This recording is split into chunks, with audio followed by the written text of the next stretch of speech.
Hello there. Welcome to the Maker Manager Money Podcast, a podcast about entrepreneurs, solopreneurs, founders, business owners, and business partnerships, from startups to stay-ups, to inspire entrepreneurs to keep going and future entrepreneurs to just start.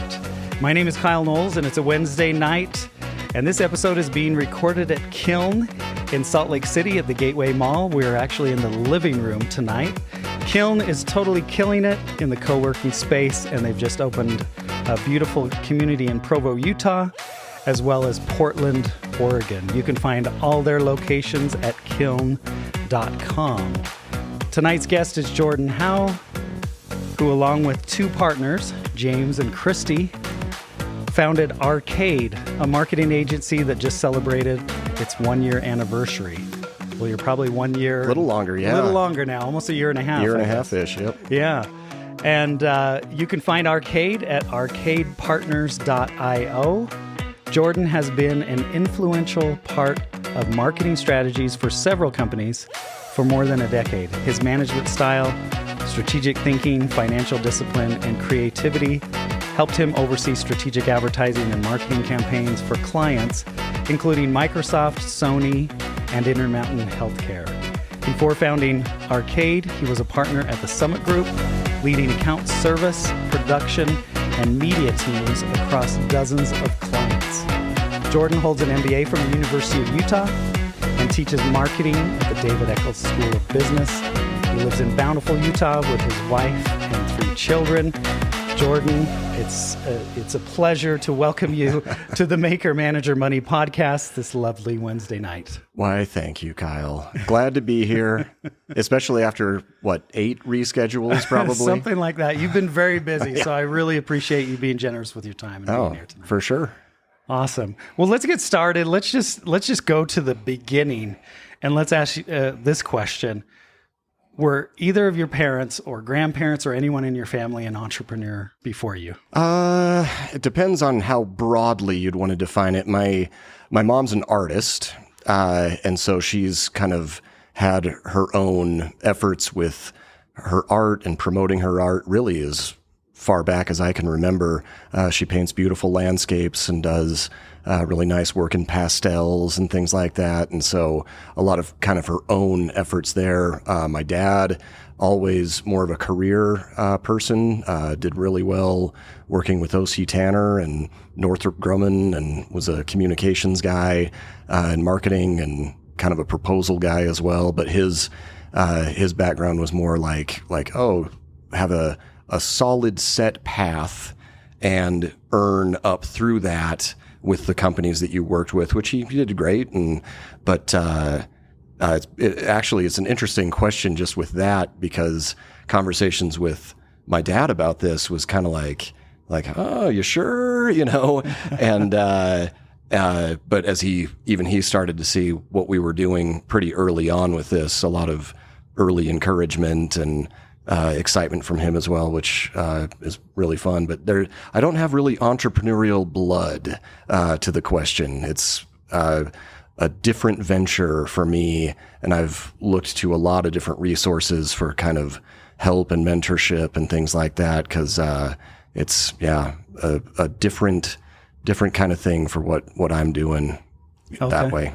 That makes sense. So your dad, though, was in communications and marketing, mm-hmm. and did that inspire you to go down that road? Yeah. He, with what I could see that he did, and being a part of some things at O.C. Tanner years ago, when I was in high school and early college, I always thought it was cool what he did. He actually had a really good friend, Casey Jones, who became a great friend and mentor to me. Casey was running Gray marketing, the Gray advertising out of New York for some time, and then he became the CMO at Dell, and was someone that I was like, man, what he's doing seems so cool and so interesting. And so between seeing the sorts of things that my dad was involved with, those were kind of early inspirations and what I thought was interesting and what I found that I really liked, especially as I started in college. Okay. Did he ever do the take the kid to work day or anything like that where you went in the office and stuff? Yep. Okay. And thought that it was a really nice space, lots of glass and fountains and everything. They had a great space. I don't know what it's like these days, but that was O.C. Tanner? Yeah. Okay. Yeah. He's been retired for a while, but back in the day, back in the glory days that I was able to see some things, it was a cool space and seemed like they were doing neat things, and loved that they were like making videos, and he had cool presentations and stuff. I just always thought it was like, that's pretty neat what they're doing. That's great.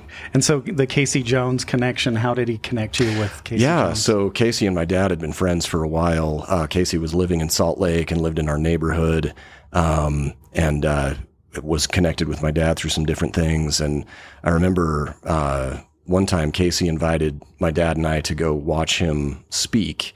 And I think it was part of an interview process that he was having for an opportunity with Gray originally to like lead up one of their divisions.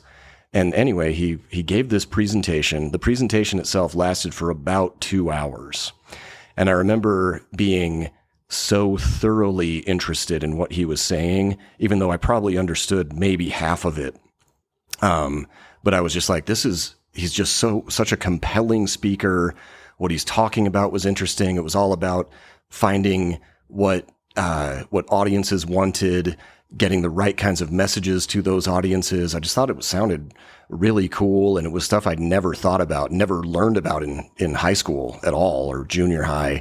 And I think I was in high school at the time, and just the sorts of things he was saying were so interesting, and that started some conversations I'd had with him about agency life and what it would be like in marketing. Because the things I saw that my dad did, I thought were interesting and cool, but I was really intrigued by the agency side. I thought that seemed especially cool to be involved with. That's really cool. So there was no other entrepreneurial things. Did you ever have a lemonade stand or anything growing up? Sell anything door to door? That kind of stuff? I remember selling like weed services, like pulling weeds. There's other weed services, but I'm glad you added services to that. I didn't know where you were going. But. Like we'd pull weeds for people. Okay. I remember going around door to door. My sister and I've got two sisters, one older and one younger, and my younger sister and I went around offering our gardening services with that, and I think we had one customer with it. I remember being rejected several times, even by folks that were like, "Oh, you're our neighbors. I would think that you'd pay us $2 to come help you out." But anyway, I think one person did. But yeah, I was never one to be like, "Oh, let me get out there and make some money or make a mark or do that." I through growing up, I was far more concerned about like getting good grades, doing well with like activities and being involved with things, all the usual concerns with like friendships and that was where a lot of my attention went. And I had a couple of buddies that were more like, "Oh, I'm right into the success that I could find." A cousin of mine who was all about like, "Oh, I'm learning about the stock market when I'm 15, 16 years old." And I always remember just thinking like, "Geez, that sounds like way grown up, and I'm not really interested in that." So I think that my path was very much like do well in school, do well in college, try to get into something good. And honestly, like owning a business or like being an entrepreneur was not ever something that was on my list, even in the first probably 5-ish or so years of my career. I'd never thought that I'd be like a business owner. It was just never a consideration. So you came into entrepreneurship officially later in life. Oh yeah. Right? Absolutely. So how many years of full-time work experience did you have before you started Arcade? 20. Okay. Yeah. Well, let's talk about that journey then. So you have kind of some experiences with Casey Jones, agency life, your dad being in marketing and communications, going into his work, seeing what he does. Mm-hmm. There's some interest there. let's go from high school on then, all the way to arcade. Yeah. So finished up high school, went to the University of Utah, had a great experience there, studied mass communication and German in my undergraduate experience. I went to the Christian Albrechts University in Kiel for a semester in Germany, which I loved and had a great time at. I found that mass communication and German didn't seem to have like a next step with it. I was just like, I don't know what I'll do with either of these degrees. So I, at the time, thought like, oh, maybe an MBA would be interesting. I just went straight from an undergrad experience to an MBA, which looking back, and even at the time was like, oh, would it be beneficial to have some full-time work experience? And I really didn't.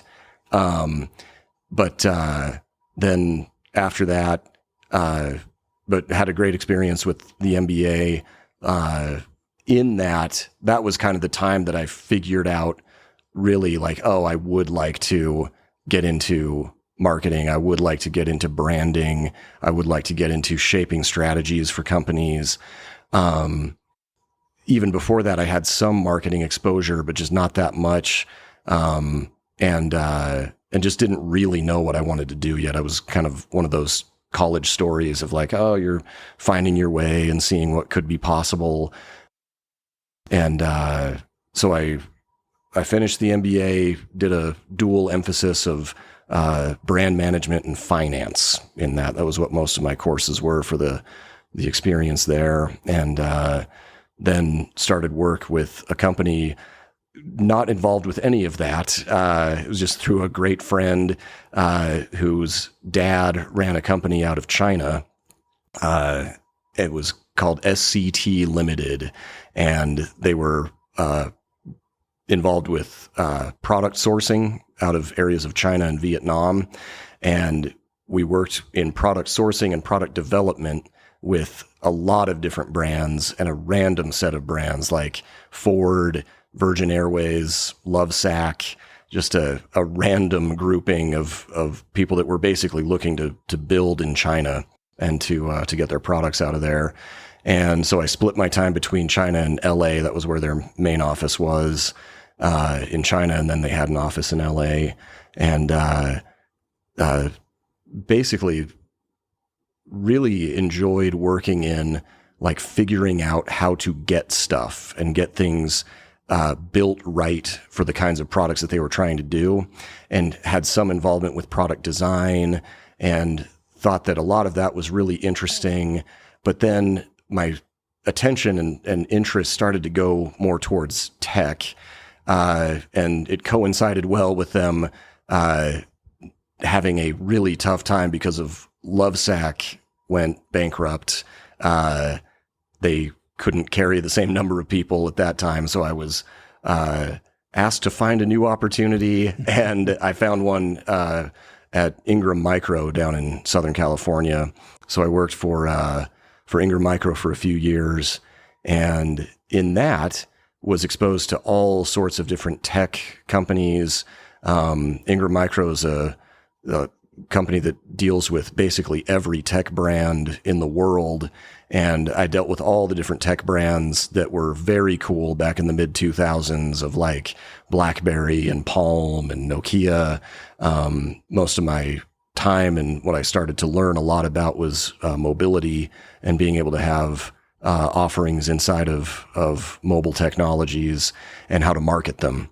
And not only like to end users, but B2B sides as well, which I'd never really thought much about. I hadn't learned much about business to business marketing in any of my efforts prior to that. And so I spent a lot of time working out mobile strategies and understanding the technology. And that ended up leading me to the Summit Group. After a while working with them, I was connected through my sister-in-law to the Summit Group, and I thought the rest of my days would be in California or elsewhere. Loved being in Southern California, grew up there as a kid, and thought like, oh, this is home now. the Summit Group based in Salt Lake, I ended up starting to have conversations through my sister-in-law with the partners at TSG and getting to know them. Eventually, it became a job opportunity. And so I came up back to Utah and worked at the Summit Group. Again, a situation that I thought like, oh, maybe a couple years or something like that. It ended up becoming 15. Started out as an account manager there, working with a bunch of different brands, some pretty random brands at first. I thought when I first went there, they talked a lot about like, oh, we need a lot of tech stuff. So it's great that you've got all this tech background. And then I ended up working with brands that were like in quilting and in other just kind of random areas, like some cookies and things like that. But then we had a couple of great, more tech side groups, but another one that we were able to start conversations with and then ended up building a 10-year relationship with was T-Mobile. And I was so grateful for like background in mobile technologies and working especially in the B2B and channel marketing with them. And so, had those sorts of relationships that I was able to be a part of, and really a wide variety of different kinds of clients. I loved that every day felt very different in that. I thought that was a lot of fun. And before I knew it, I was in a situation as a partner there with a couple of other partners, and thought that our situation would be like, oh, we'll eventually be running this.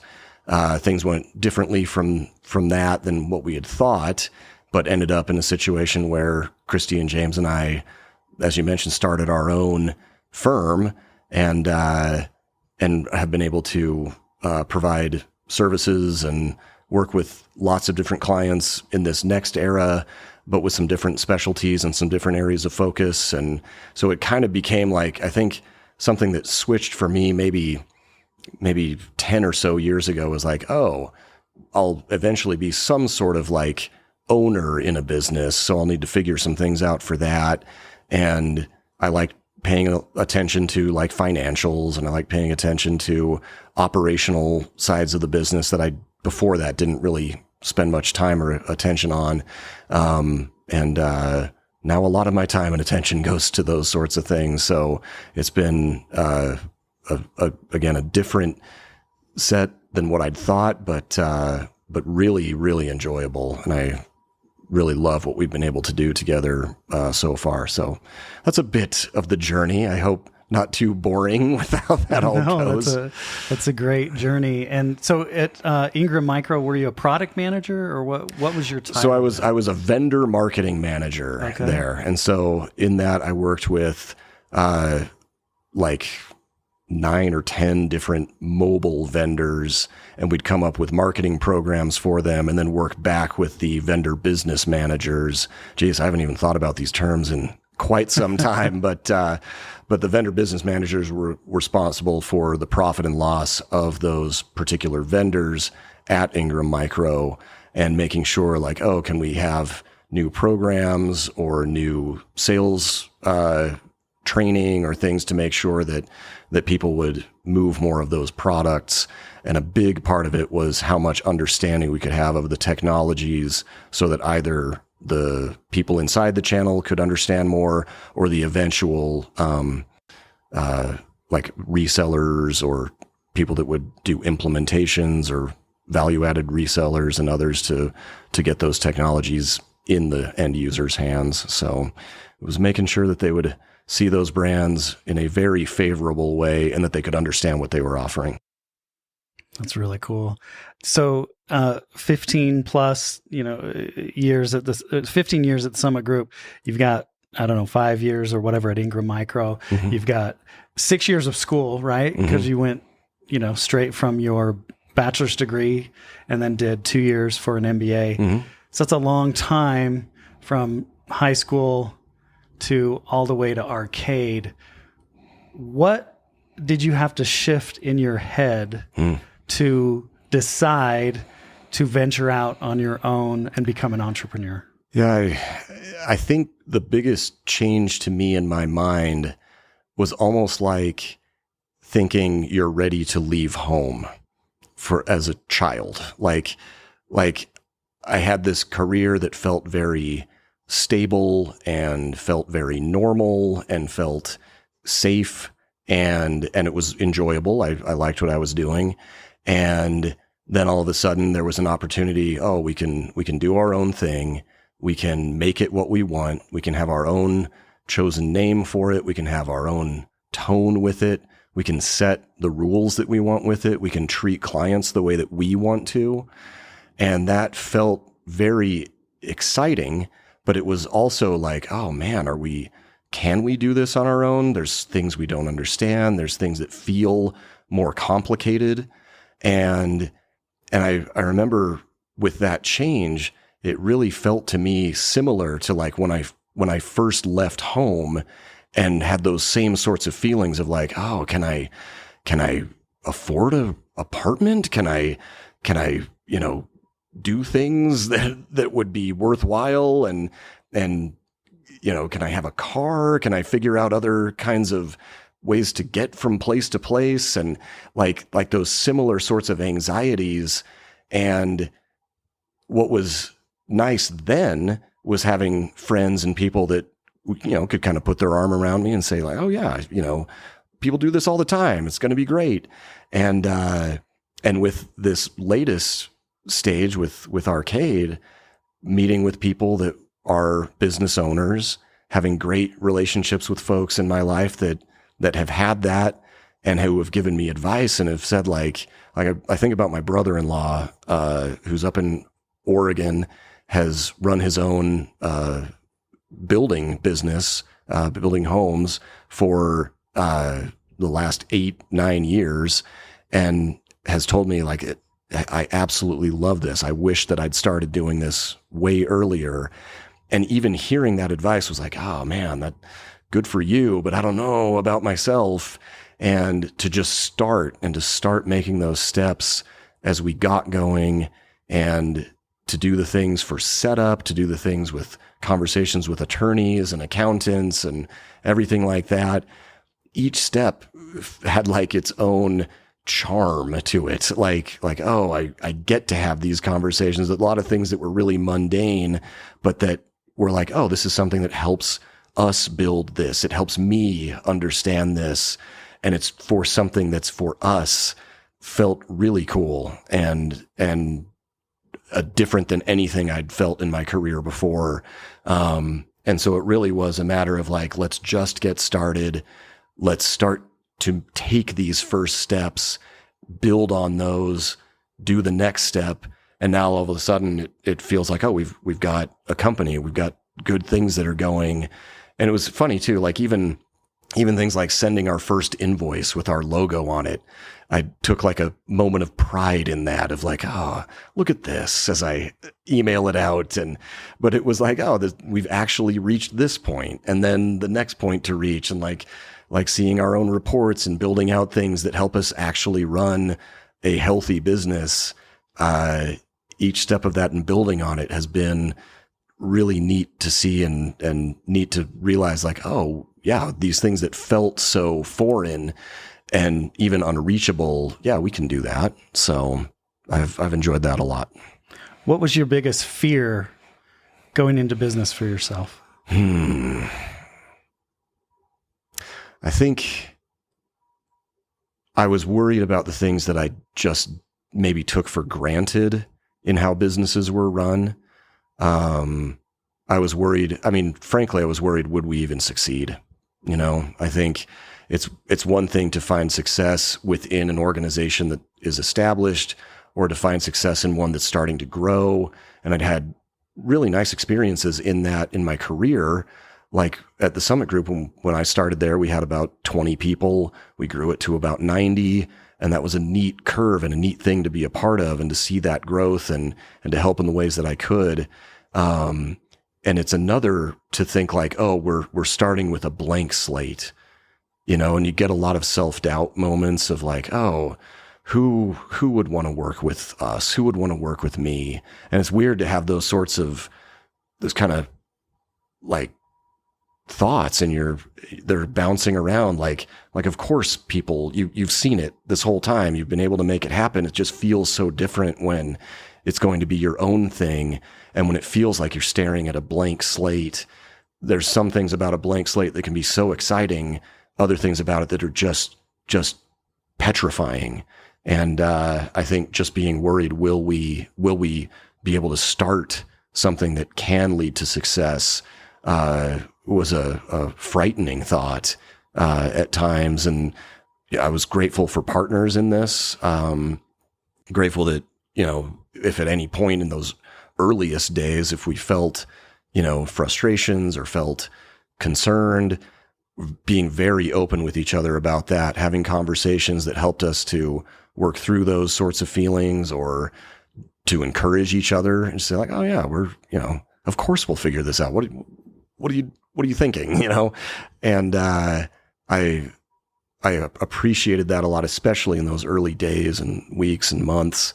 But just, I don't know, it was really wonderful to see that the results of the efforts could start to bring some success, and that we could build on that and try to be to manage it the way that we wanted to manage it in like, oh, here's ways that we can make sure to keep the business healthy. Here's ways that we can make sure to give ourselves appropriate compensation and make this very much worth our while.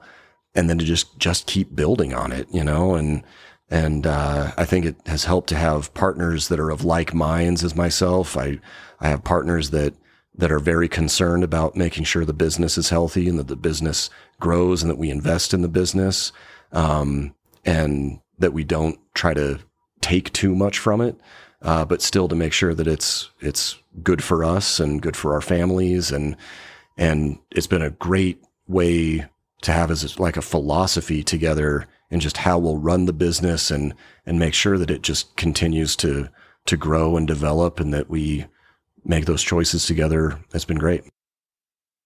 What have you loved the most about being an entrepreneur?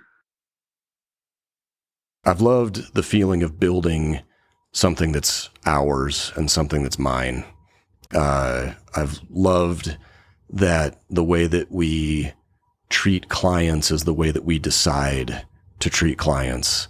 I think that we had some great experiences in the past with that, but for it to be the way that we dictate has been a very empowering feeling, and something that I've loved the feeling of. I've loved moments when we see our logo on digital boards and different places where we've had activities and events. We had this event that we were running at a hotel in Cedar City, and we had our logo up on the screens all around in the Marriott, and I just thought like, oh my gosh, yes, that feels so bizarrely rewarding, just seeing something like our own logo in these different uses and placements. But the feeling of building our own thing has been so nice, and to have the partners in it and the people that have been involved with it. I've loved that. I've loved providing jobs for people. That was something that I took pride in previous roles, where it was like, oh, cool, we've built up enough, we can hire more people, or we can make something happen that way. To do it inside of our own business has had a special level of fulfillment and just enjoyment for me and each of us, and to see us be able to grow and bring on more people. It's not many, we've hired our third person. We've got 6 total, hopefully bringing on a 7th here in the next couple of weeks. But like, just again, step by step and good, sustainable, gradual growth. That's kind of what I'm about and what we're about collectively. And to be able to do and see that has been really, really rewarding. It's almost like starting a garden and seeing the first tomatoes and just thinking like, oh yeah, here we go. We can do this. This is great. And picking those first ones off the vine and just how delicious they can be. There's been a similar feeling. I've got all sorts of comparisons today, I guess. So, So would it be safe to say that the word ownership and building something that's your own, is that kind of how you describe it if you just summed it up? Yeah, absolutely. Absolutely. Ownership, building our own thing, and being able to do something that we see the results of those efforts for ourselves, and have that pride in each of those moments. Nice. I love it. So how has your day-to-day changed from working for someone to now working for yourself? Yeah, I think before, roles were always pretty well defined. Like, oh, you're an account manager, you're an account director, you're a partner. You've got these sorts of areas of concern and things that you should be spending your time on. With being a business owner, there's still a lot of the client time that I'm spending a lot of time in meetings or working back with the creative teams that are involved with our projects. But so much of my time now in like, okay, am I understanding this new thing that we need to be doing as a company? Am I having the conversations that I need to with our accountant? Am I having the conversations I need to with attorneys? Structuring next stage thoughts for how the company should be run. A lot more like operational issues, a lot more financial issues, and the level of care on that. I'd like to think I had a good ownership type of mind in jobs before, but it's just different by nature. That like truly as an owner in this, I need to treat this differently. And you just treat it differently. And so I'd say where before, like that was, maybe 10, 15% of my life and concerns. Now it's more like 40% or 50%, depending on the day. And also honestly needing to have the discipline to stay with things in the same way. Like there's no one kind of looking over my shoulder at all. And so doing the things that I know will be best for the company or best for what needs to be done inside of a day is like, oh yeah, you got to do that. You can't just go out and hang out somewhere or relax and just go have a fun time. And that there's responsibilities back to the business. There's responsibilities back to my partners, but that's a very different feeling than before. And in many ways where it's like, oh, it's awesome to feel so differently. But in other ways that it's like, oh, I need to make sure I, put in what's needed. And sometimes I can even go overboard too. It's hard to have the discipline to stop sometimes. And where there's just like, oh, the list keeps going, let's keep figuring it out. And I also, know that I need to switch it off and spend time back with family or spend time just to refresh and get ready for the next thing. But it's been, again, a different feeling than before, which I've liked. Do you care more? Oh, yeah. Yeah. And again, I'd like to think that I cared at the full amount before, but I can tell that there's been more that I've wanted to make sure goes well, make sure clients are loving what they're getting, make sure that things are as detailed as they should be. It's a different level, and something that I've liked being able to access, and something that I'd imagine I'll need to keep kind of digging at and making sure that keeps going like it should. So you had stress, I'm sure, at the Summit Group for 15 years. You had stress, you had deadlines, you had all these things. Mm-hmm. Is the stress different now? Is it? I mean, because I'm sure you still have stress, but is it a stress that's, I don't know. I keep thinking maybe it would be more exciting when it's stress that you own and you created because you're trying to build something. Yeah. I'll give another comparison, that I've driven in a lot of snowstorms before. And I've been a passenger and I've been a driver in the snowstorms. And as a passenger, it's hard to just kind of sit there and look around, and you kind of, push your foot on the floor, even though you have nothing in front of you, if there's a feeling of like needing to slow down or something like that. And then as the driver, you're in control. And I think that it might feel more stressful. I've always appreciated being the driver in those situations more, though. And I think that now being able to have that control in stressful moments has felt very different. And I've always felt like I'm someone that approaches stressful situations in a way that causes me more focus in them. I'm maybe my wife or others would say differently, but like, I think that when things get stressful, I don't get in a mode of panic or in a mode of like frustration. It's more of a mode of like, okay, so what do we need to do? Let's zone in on this more carefully. Let's think about it a bit more, and like, what's the next step that I can take?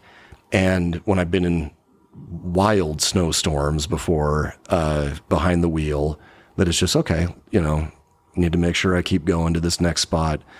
I think years ago, you can edit this one out, but years ago, when I asked my wife to marry me, I drove from LA to Oregon, and in my mind, I was thinking, this will be the most dramatic, awesome thing that I've ever done. It was Christmas Eve, and I drive from LA, I get to her place, and I remember telling my buddies like that, because they were like, how are you going to ask? And I was like, then and there. It's just going to be then and there. And they were like, dude, that's awesome. And so I drive up, get to her place. She's staying with her family. She thought I had to work that weekend in LA, that I couldn't make it up to visit. And so I knock on the door. She opens the door. I ask her to marry me. Everything's great. We have a wonderful Christmas, and I needed to drive back down on the 26th. And so I get up and I start to make the drive, and a snowstorm's coming into Ashland, Oregon that day. And it took me 12 hours to drive from Ashland to Redding, which typically is, I think, an hour and a half drive. But the snow was so bad, I had to put chains on. I had to take chains off. I had to put them on and take them off at least 4 times on this drive because of going at different elevations. And it was just the worst. But I remember in my mind just thinking like, okay, I just need to make it the next 100 yards. I need to make it the next quarter mile. And so anytime I've faced stresses, I've tried to think like, just, what do I need to do next in this?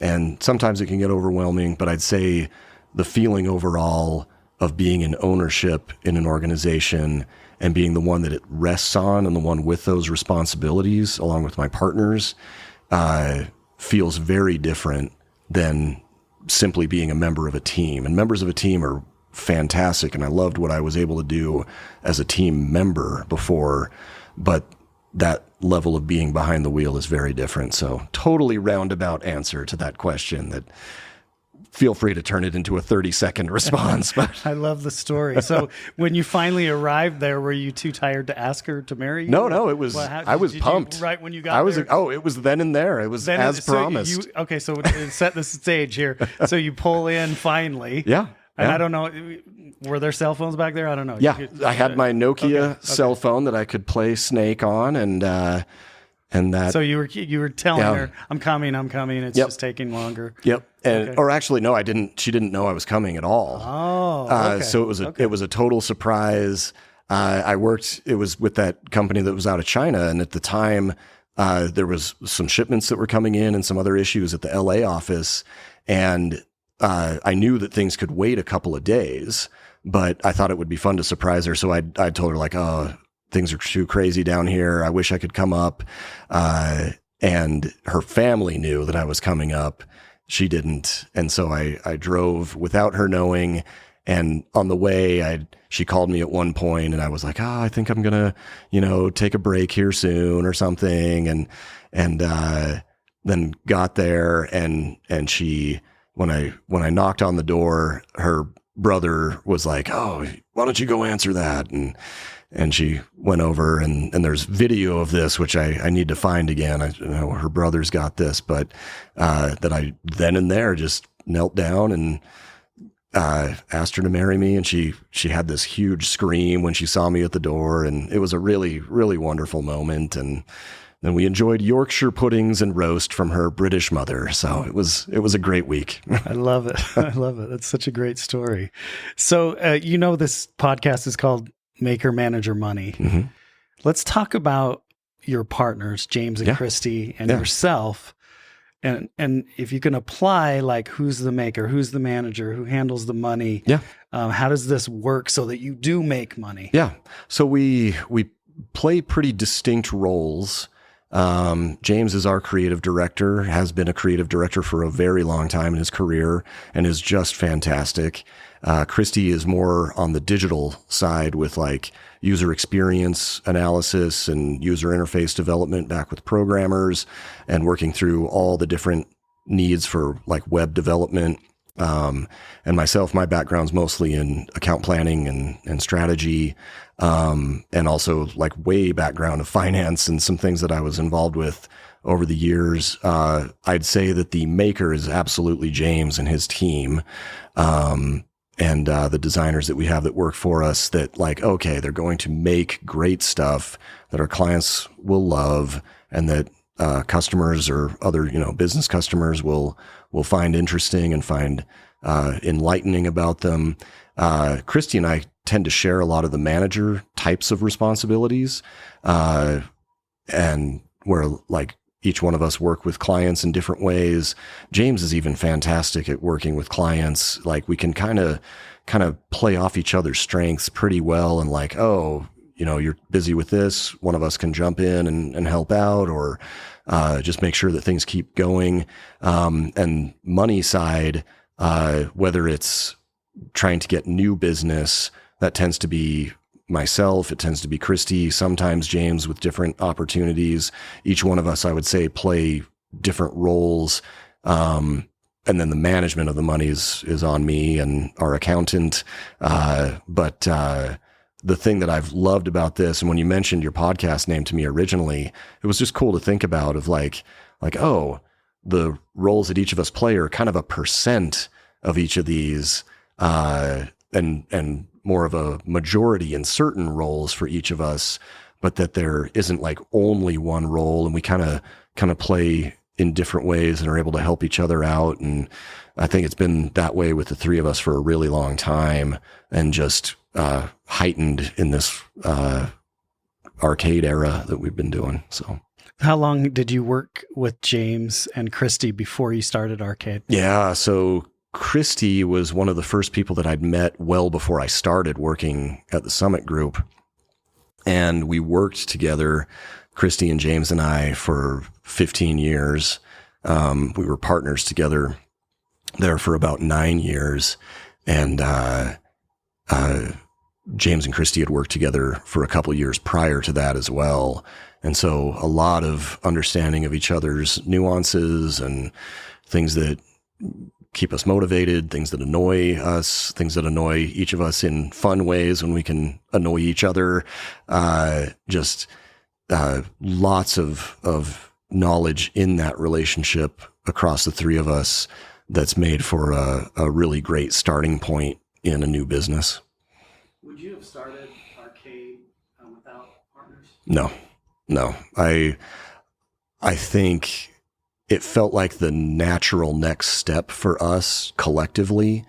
If I had not had Christy and James in that, I wouldn't have started my own thing. I wouldn't have had the idea of how to run it on my own. It really helped to have partners in my situation, and especially such amazing partners. So you said that your brother-in-law wished he would have started sooner building homes. Yep. Do you wish you would have started part of me Arcade earlier? Yeah, part of me wishes that I would have started earlier. That like the feeling that I have now and what we've been able to build and what I'd love to continue to build. It's almost like, oh man, I wish I'd started that savings account, 20 years ago or something like that. But the The difference, though, is that I do believe I needed to learn a lot of things before entering this era myself. I think there's so many fantastic entrepreneurs and business owners that start when they're much younger. For me, I needed a lot more of a foundation to be able to make steps and make the change, and even to do things like it's mattered a lot to me that with clients, we're very open about what we do and what we don't. And I think that early in careers, it is harder to do that, whether it's because of your own lack of experience or because you're worried that maybe you won't get the opportunity if you don't kind of, stretch a little further than maybe you should or things like that. And I've really liked in this that it's been really important to me to say, oh yeah, we're really good at this thing. We don't do that thing. And that's okay. That's fine. We'll work in the way that we'll be successful. It's important to me that relationships are longer term. We found a lot of that in our past experience together previously, to be able to build long-term relationships. And now to do that at Arcade has mattered a lot. And I feel like being very, very open about skills and capabilities. And for me to have that level of clarity in conversation, has been different in this. I feel like there isn't the same sort of, sometimes pressure as before of like, oh, we got to figure this out. We got to just make this one happen. It's like, oh, let's just be open, let's be honest. And say no to work. Is that what you're saying? Yeah. If there's certain times where clients will come in and say, do you do this thing? And that we'll just say like, oh, unfortunately we don't, but we can point you in the direction of someone that's great. And I think sometimes in different areas, it can be a temptation to say like, oh, sure, we'll figure it out. And then you bite your nails at the other side and hope that you figure it out. And so I've seen that kind of pressure and that sort of thing, and would want to make sure that that's just not a part of our situation. Did you feel like you had to say yes a lot more when you were working for someone else? I think that there was the pressure of winning, and that sometimes things could be a winner's problem of like, oh, you got it, now get to work to figure it out. And I think sometimes that can work out just fine. Other times it can put things at way too much risk. And frankly, I've really liked having more of an approach of let's be open. Let's make sure that what you want, we can deliver, and have that as kind of a foundation of what we do. So what is the superpower that you bring to the table in this partnership? I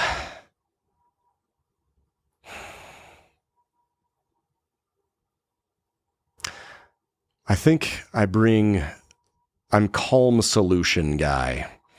When we run into issues, whether it's with the business or with clients, that I tend to sit back, think about what needs to be done, help find the solution to the problem. And whether it's with,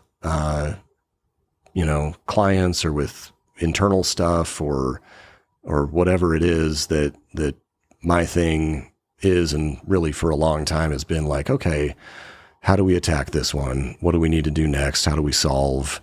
And to be able to get to those solutions. I think that's been what I help bring to the equation.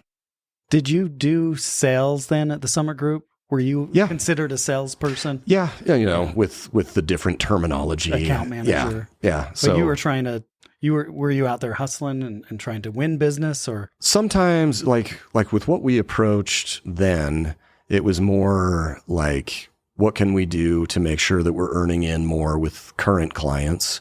And what can we do to have great pitches out to net new potential clients? And most of my efforts were, let's make sure that client satisfaction is high on existing clients and come up with new ideas and opportunities for those clients where appropriate. We had another partner that was over like business development and the real selling side, but I worked with him and with a director that was over that quite a bit in pitch development and getting out to like brand new opportunities. But my thing really wasn't like, oh, let me, hustle and get out there and find brand new opportunities. But a lot of things would come through networks. A lot of things would come through good work. And really just making sure like, oh, can we do the next thing? Can we help figure this out? And something I think I've had a knack for is listening for the problem and not running from a problem.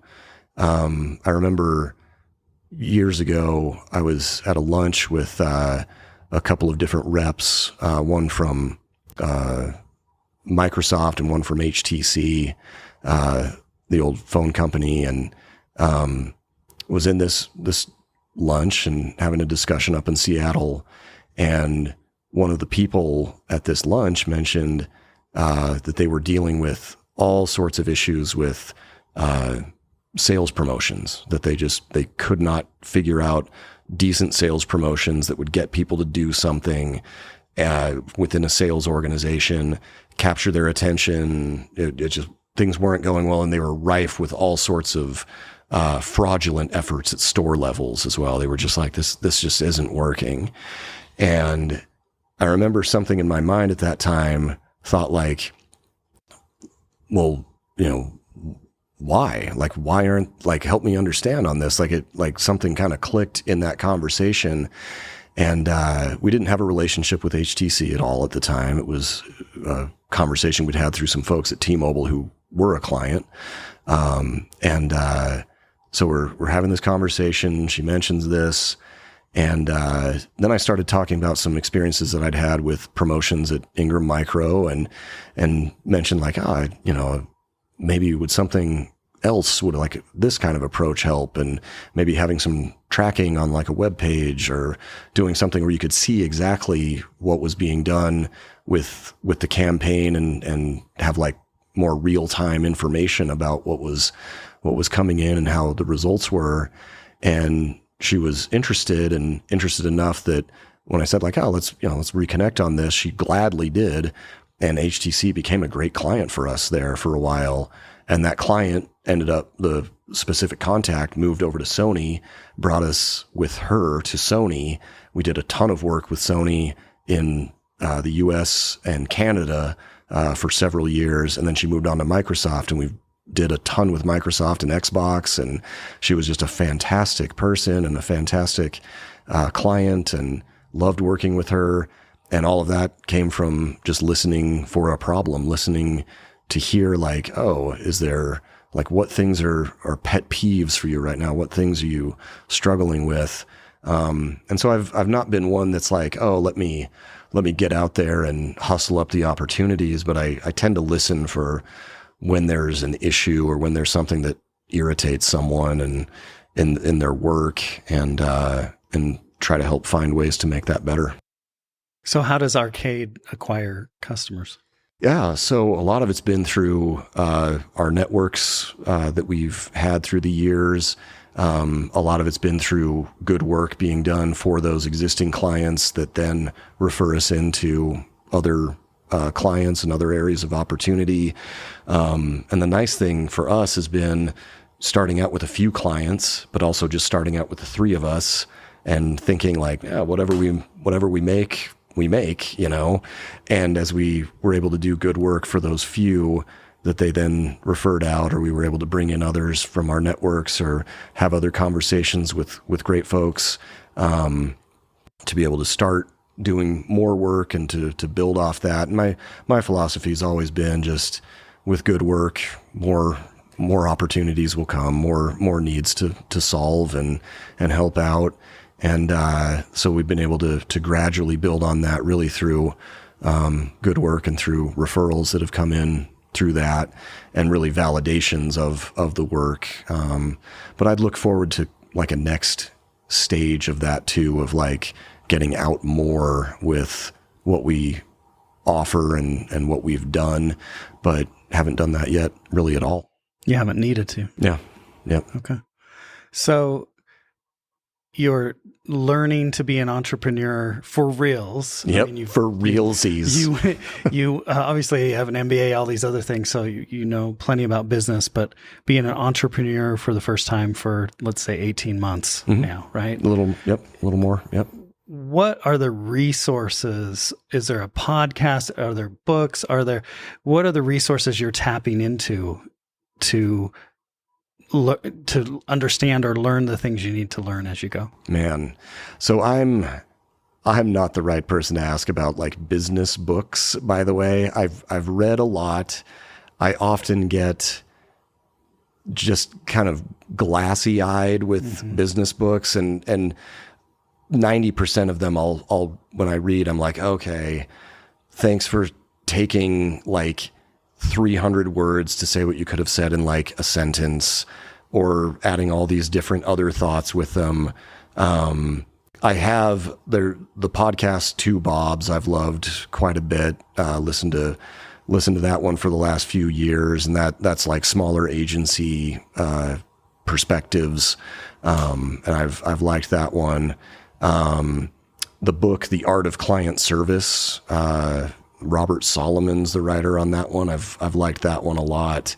And I'll revisit it every now and again to like remind myself of some of the fundamentals and things that I think are so important to just make sure that the efforts stay consistent. I feel like consistency is one of the most important attributes of client service, and making sure that they can rely on us for things that we say they can rely on us for, and making sure that we're delivering and over-delivering. So in those specifically, I've appreciated those quite a bit. I think mostly what I've looked to in other areas is like past knowledge and information on running financials. I've been a nerd with financials for a long time, where like back in college, I found out about the Edgar search tool on sec.gov. And anytime we'd have a new, like firm that we were studying, I loved looking through 10K reports and like understanding aspects of their financials. And as we've had clients over the years, and when I worked at Ingram Micro as well, I remember like looking up their 10K and doing it with clients as we've had any public clients of like, okay, let's, I want to make sure I understand this about them. And so trying to replicate that, and actually something I've loved with like our financials is like making my own models for them, where like I know how I want P&Ls to look. I know how I want projections to look. And so I can match them up and make custom spreadsheets.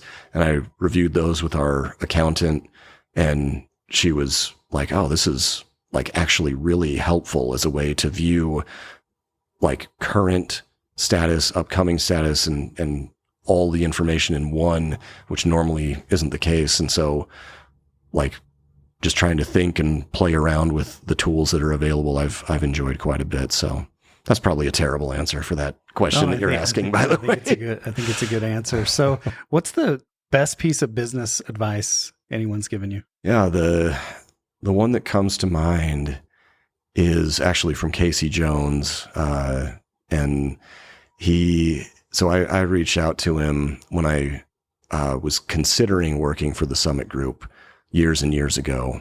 So I was working at Ingram Micro, and he and I had stayed in touch. He'd been such a great friend and mentor to me. And I liked what I was doing at Ingram Micro. I liked being in Southern California. And I reached out to Casey and said, hey, they've offered me a job at the Summit Group. And I'd told him about some of the conversations we were having. And I said, I think I'm going to take it. And he said, oh, that's awesome. Good luck. And I said, this will be my first agency experience for myself. I'd worked with some agencies, but I hadn't worked for an agency. And I said, what should I do? Like, what should I read? What should I get into?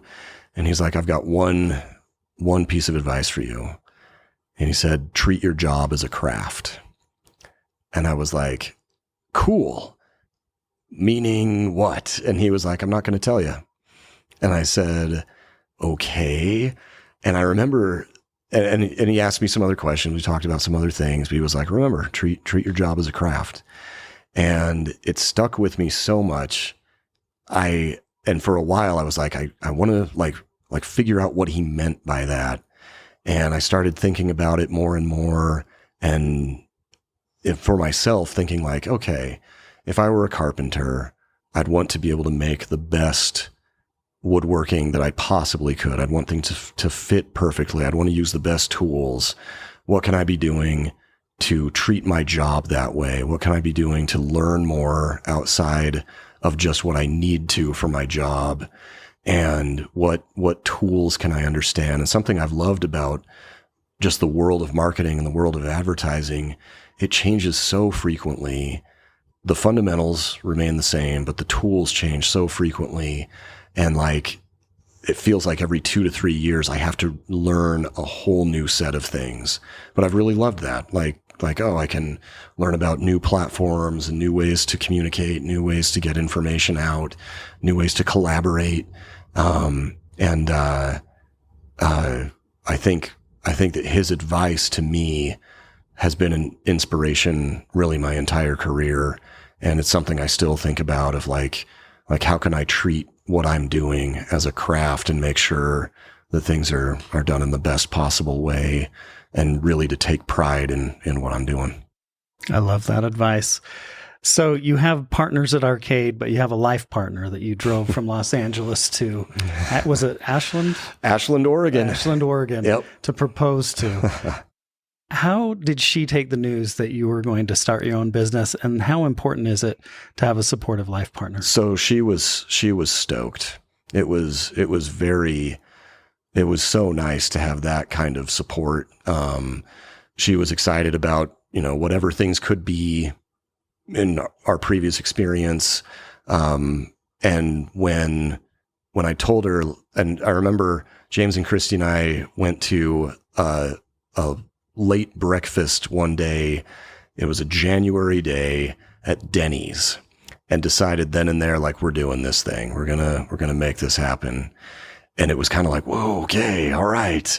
And I went home and I mentioned to Annie, like, hey, yeah, I think we're going to do this. And she gave me a big hug and said, this is so good. And how proud she was that we would do this. And I'm sure in the back of her mind, it's like, oh boy, what about insurance? What about like 401k stuff? What about all these different kind of like life path things that come through more of an established, safe path? And to have that support and faith in me has meant everything. And when I mentioned like those times of self-doubt or feeling frustrated or concerned, and to have Annie at the other side of that has been massive. And I'm just so grateful for that. Yeah, it's hard to even express how much that's meant to me. Thank you for sharing that. Do you remember what you had at Denny's? Was it a celebratory breakfast, or was it just bacon and eggs? I'm a skillet man typically. Okay. So I'm sure I got some sort of skillet at that, probably with an English muffin, if I remember correctly. And yeah, that was a great moment. So I love it. And have you done Kids to Work Day with your kids? Have you had them come in and they've seen what you've done? They get to see me all the time, actually, since I work from home. Okay. And we're a virtual organization at the moment. So once designers have a desire to go back into a building, then maybe we'll make some changes. But it's kind of funny. So I've got 3 children. Our youngest just turned 12, and he's a very thoughtful, observant young man. And so I remember I just started with what we were doing with Arcade, and I'd received my first check that we were cutting to ourselves, and I had it on my desk, and Matt comes in to check in on me, and And we were talking for a little bit, and he kind of peers over in his observant way, and he sees the first check, and he's like, "Oh, what's that?" And I said, "Oh, it's a paycheck that I've given to myself." And he's like, "Are we going to be poor now?" Like, "No, buddy, don't worry." And I ended up, like it kind of stuck with me. And a few days later, I'd talk to Annie, and I was like, I'm sure from his perspective, like, oh, my dad had a job. Now he doesn't. Now he's like starting a company, which maybe to some kids would sound like, oh, that's super cool. I think to him, it was like, what's going on? I'd visited your building before. It was super cool. Now you're like here all the time. Like, what's going on? And so I ended up showing him like forecasted financials and things like that to be like, hey, here's kind of how things are looking. And that was like, by the time I'd mentioned this to him, he was like, okay, cool. And went out to go play basketball. But I'm grateful that things have gone even, better than what those forecasts were. And, it was something I really hadn't thought too much of from our kids' perspective. It's one thing to have the love and support of a spouse, but I think another as a child to think like, oh, so what's going on? And I'm grateful for how things have gone, and that, lifestyle stuff and everything to feel great. And now it's just like, oh yeah, cool.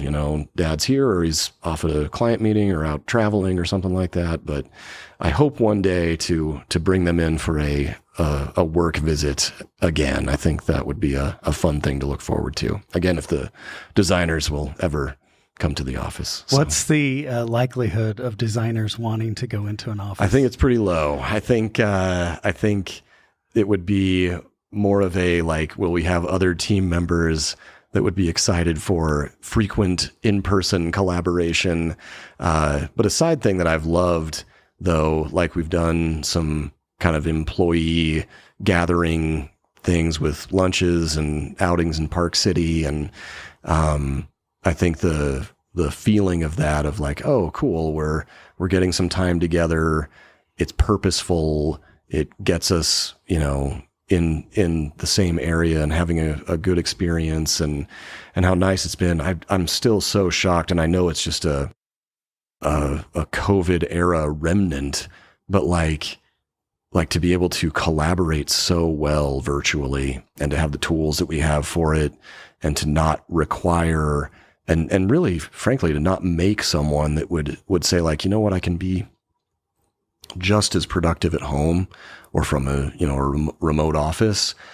And I don't love a commute, and I don't love that, when I'm in a workspace with others around me, that I can get distracted, or that people will pull me from the stuff that I can be more focused on. They've been so awesomely productive and collaborative in things with me and with others. And it's a pretty remarkable thing right now that I think that if we'd started our own thing before COVID and just been like, oh yeah, we don't have an office, but will you work with us? Like, I think it feels very different now, of like, oh, you guys are remote, you're all remote. Pfft, good for you. That's smart. It's a very different attitude in this stage. So I would say you're saving a lot on the bottom line. Oh yeah, too, right? absolutely. Absolutely. Overhead. I think, and especially when the motivations are like, oh, I'd like to go into an office, or I'd like to bring my kids to an office. I don't know if the ROI on that is that strong. So exactly. All right. Well, I just want to go through a lightning round of questions for you really quick. All right. Favorite candy bar? Oh, Reese's. Favorite musical artist? Jack White. Favorite cereal? Honey Bunches of Oats. Mac or PC? PC. Google or Microsoft? Microsoft. Dogs or cats? Dogs. Phantom or Les Mis? Les Mis. Awesome.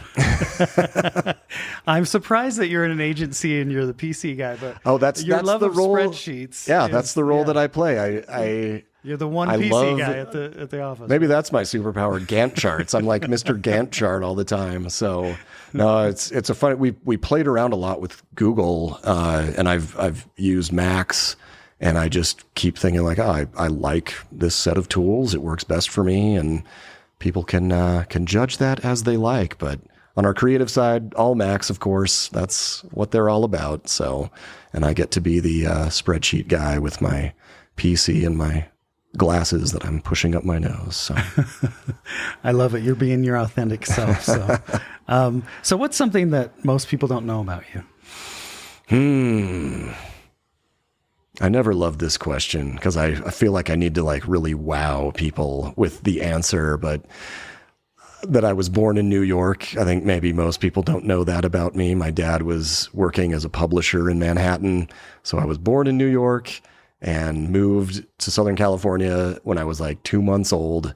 But I've loved that my whole life, like especially it meant a lot to me, like as a kid, that like, oh, I was born in New York, so I'm going to be a Yankees fan and I'm going to like these other things about New York. And I had like no connection to it at all other than like my birth certificate. But it's always fun still when it's like, oh yeah, place of birth, Suffern, New York. Get to say that. So love it. So are you a Yankees fan? I loved the Yankees until I was probably in early college.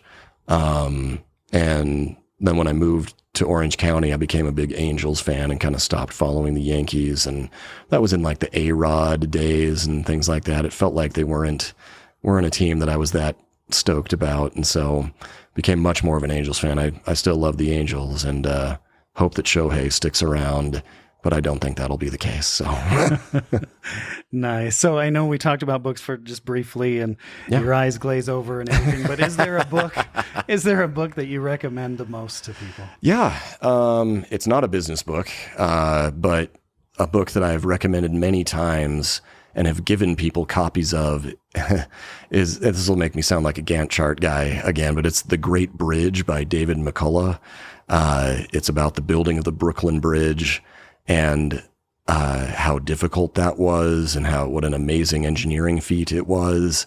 And for people that have either thought like, oh, maybe I'll find an interesting career in engineering, or how can I overcome completely insurmountable things? I personally have absolutely adored that book as something to read and think about and relate to my own experiences. And I mean, it was an impossible thing that was done years ago. So I love that book.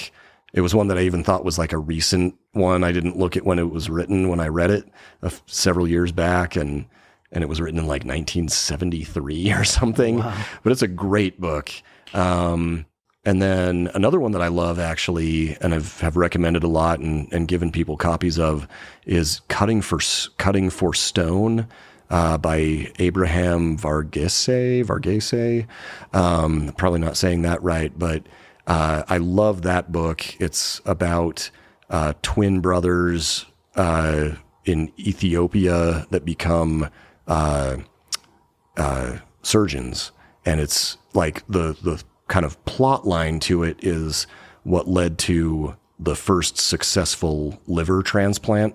So a very strange sort of like what it's about, but the way that relationships are described, the way that they describe medical procedures, the way that they describe dealing with challenges is all so fascinating. And something that book talks a lot about is the surgical training methods of learn, do, teach. And I remember reading that years ago and just thinking like, oh, what a cool thought with like retaining knowledge.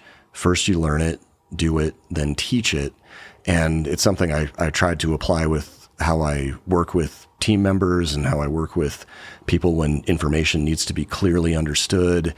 And I've loved that model and loved that book, but it's a fascinating book. It goes into all these different unexpected places. And so I'm sure you want better like business books for this. No, it doesn't matter. I apologize. It doesn't matter if it's a business book or not. They're great books. I love them. So they sound very interesting. Yeah. And I love the idea of teaching, because that's when you really know something or not. Yep. If you can teach someone else. Yep. Absolutely. Right? So, absolutely. Okay. So just briefly, what are the services that Arcade offers, and how can people find you? Yeah. So we started out pretty narrow and have broadened over the last year and a half.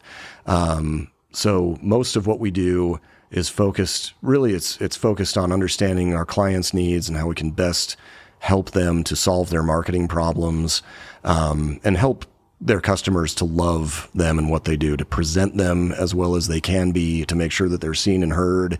A lot of what we do is inside of a digital space. So a lot of web work, a lot of content for websites, a lot of information that can help people through a potential purchase journey through digital platforms.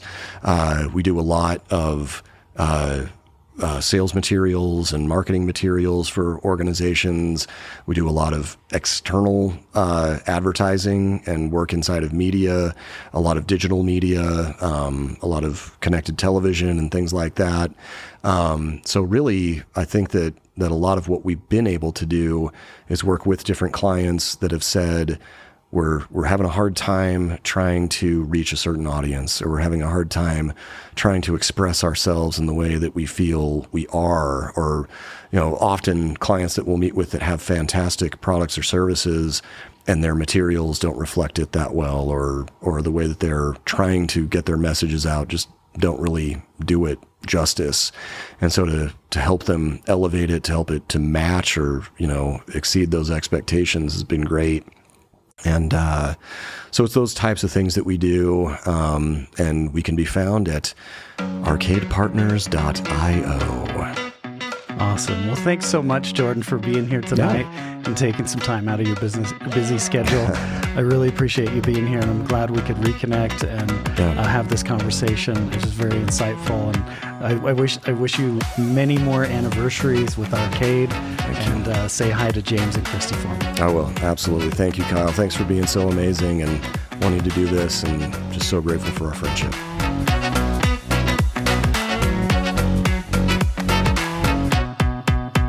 arcadepartners.io. Dude, that's awesome.